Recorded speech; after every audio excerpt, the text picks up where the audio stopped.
I, 28, recently got my baby son. After years of trying, I finally was able to have a child on my own. I struggled to get pregnant for several years, but luckily, I had my husband Michael by my side to support me.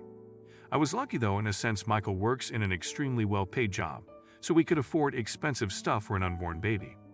But for some reasons that annoyed my stepsister Joy, 23F, a lot. She has 4 kids on her own and had a miscarriage, which I wasn't aware of until I set my baby room up. I try to be very cautious about this topic with her since I knew how painful it can be at times. Michael and I accommodated her a lot during those times.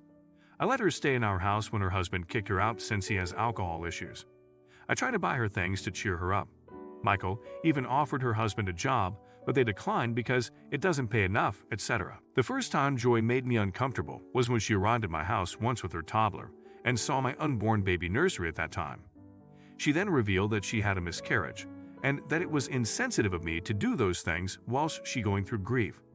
I apologized and tried to change the subject. Then she asked me to not post anything about my son on social media and asked me to not have a baby shower because we can't be that cruel to do such a thing when her family is going through grief.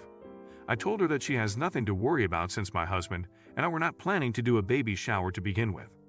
Second time when disaster happened was when I took Joy and her 4 kids in because she had an argument with her husband. Result, her kids destroyed my baby room, ruined walls, and ended up breaking the crib and baby swing, and ended up painting most of my baby clothes. My stepsister only said, "They're just kids being kids." Fast forward, when my baby was born, Michael bought me a Mercedes as a thank you for giving birth to his son. Of course I was happy about it and shared the news of my son being born to my Insta. Oh man, I didn't know what was coming. Joy bombed me with the messages saying that I'm rubbing in her face that I gave birth to a baby whilst she couldn't. And now I'm rubbing in her face that me and Michael are living in luxury whilst she and her family are struggling. She said if I had $100,000 to spare for a car, I should have instead spent on buying them a new place to stay since they were fed up with renting places.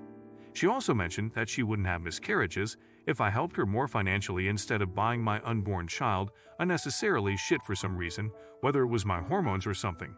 But I end up telling her that her kids, it's not my responsibility, and that her miscarriage was a sad thing, but she has no right to make me feel like it was my fault. So am I the idiot for saying that her miscarriage is not my responsibility and being insensitive about it? Not the idiot. It's not your responsibility to accommodate someone else's wishes in the space of your home. She isn't asking you to let her grieve. She is being manipulative and jealous and destroying your home. I would not want her and her kids in my home around my baby. Not the idiot, but she already has 4. You can't have one. Nor can you celebrate, be spoiled by your husband. In fact, you can't be happy unless she's happy. It's only fair. Wow, she wants your life. Story Hub. We're visiting my in-laws and my sister-in-law was telling me about all of the books she's recently read and bought as we both like reading. I've read some of these books and I wasn't sure if she should be reading them as she's 16 and some of them are pretty explicit and don't exactly have the healthiest romances. I told my husband about the books and he told his parents. My mother-in-law ended up asking me to point out which ones I knew were too mature for her and she confiscated them.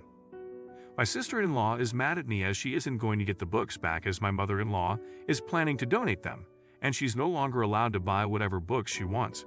Am I the idiot? You're the idiot, but in a rather sad way.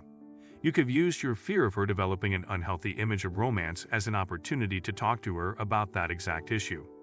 If you wanted her to be safe, you should have used your relationship with her in order to educate her on why these books might portray an unhealthy image and advise her to read with caution.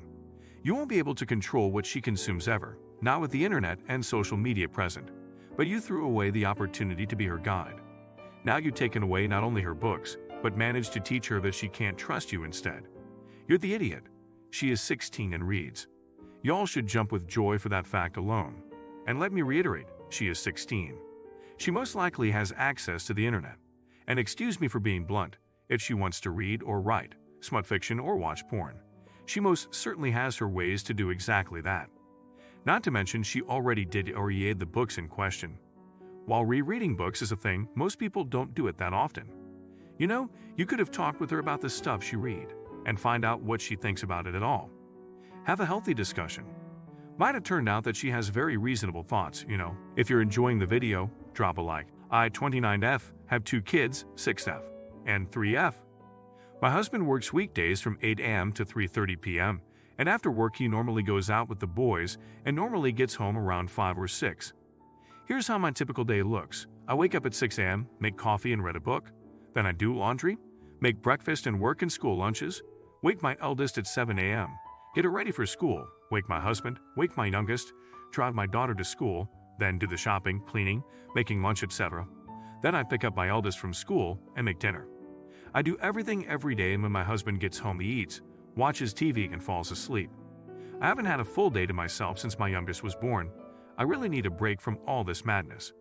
Well, the other day my friend called me and asked if I wanted to go have lunch with her, then go shopping and maybe go for a drink or two. I was extremely excited and couldn't wait to just chill for the first time in ages. I told my husband and he didn't seem to care that much, so I assumed it would be okay, and he would watch the kids. Well, the day came, and as I was leaving my husband stopped me and asked when the babysitter would be here. I told him there was no sitter and he would have to watch them. He went insane on me and told me I can't just expect him to babysit. Well, I go out and have a good time. He told me that unless I find someone to watch the girls, I couldn't go. We got into a huge fight, and I ended up just calling my sister to watch them. He's been giving me the silent treatment ever since and refusing to talk to me. So am I the idiot? Not the idiot. He gets 2 to 3 hours daily with the boys, and then can't give you one weekend afternoon. Sorry, you don't have a husband. You have a boss and he has a nanny/maid. That's no marriage. Up. Divorce this guy. Seriously. This is insane. Otherwise, sit him down and tell him that from now on, you get an equal amount of time away from the kids as he does after work. That you are not a slave. That he is a parent, not a babysitter. If you won't be reasonable, seriously start planning how you'll get out of this situation. You've literally married that man that women hear horror stories about. That's your partner. If you're enjoying the video, don't forget to like and subscribe. I didn't think I was the asshole, but now not so sure. My husband's family doesn't celebrate Christmas, so in mid-December we spend a week with them before flying to see my parents, who are Christmas mad, to spend the holidays with them. I didn't really want to go this year as my husband and I had our son in August, and they're very pushy with their ideals. They're the type of people who tell us their babies were talking while crawling at 3 months old, and because ours isn't, we're obviously doing something wrong. My father-in-law has made a few comments in the past about me feeding our baby. He has had formula occasionally due to supply issues, and he's very just pick one about it. Before we went over, he called my husband to tell me he didn't want me nursing in any family spaces, because it made him uncomfortable. I have to nurse in the bathroom or guest bedroom. I agreed just because I didn't want the judgment, but when I got there, they asked me repeatedly why I bothered to breastfeed when he obviously likes formula. So I was already uncomfortable, and my baby was hungry. Constantly going upstairs was getting frustrating. My mother-in-law and husband were smoking outside, and my father-in-law was cleaning up the kitchen. I decided to feed my son where I sat as none of them were present. My father-in-law happened to walk back in the room and kind of groaned and asked me what I was doing before leaving to complain. My mother-in-law came back in and yelled at me for breaking the house rules and doing something that I knew would make other people uncomfortable. Called me selfish, asked how I'd feel if they walked around naked, etc. I was pretty upset, and my husband did his best to mitigate the situation. I called my mom sobbing, and she offered to pay for my and my son's flight to them, but refused to pay for my husband, as it was his parents at fault, and from her perspective, he didn't do enough to support me. I ended up taking the offer because I felt horrible.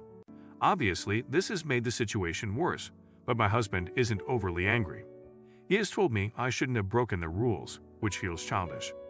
I thought I was in the right, and they were being assholes, but then my dad said they had a point and a right to be angry as it was their house and they laid down the rules.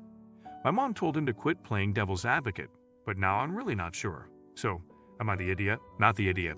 If I'd have been there, I'd have jumped in to defend you. You were totally in the right, and I'm disgusted that your baby's own grandparents made you feel this way. I'd not let them see the baby for the duration of your breastfeeding. Maybe that'll teach them to not be such arseholes and to not judge you, and not to impose their stupid rules on you. Your baby needing food comes before their misplaced discomfort. Your mother sounds wonderful. I love everything she said. And your husband is a tool, not the idiot. Yes, normally you should respect other people's house rules, but this rule was designed to make you stop breastfeeding and switch to formula like they wanted. And that's wrong. They can't tell you or force you to do what they want when it comes to your child house rules or not. This was a rule to shame you and make you compliant to what they wanted. Screw them for that. Story Hub.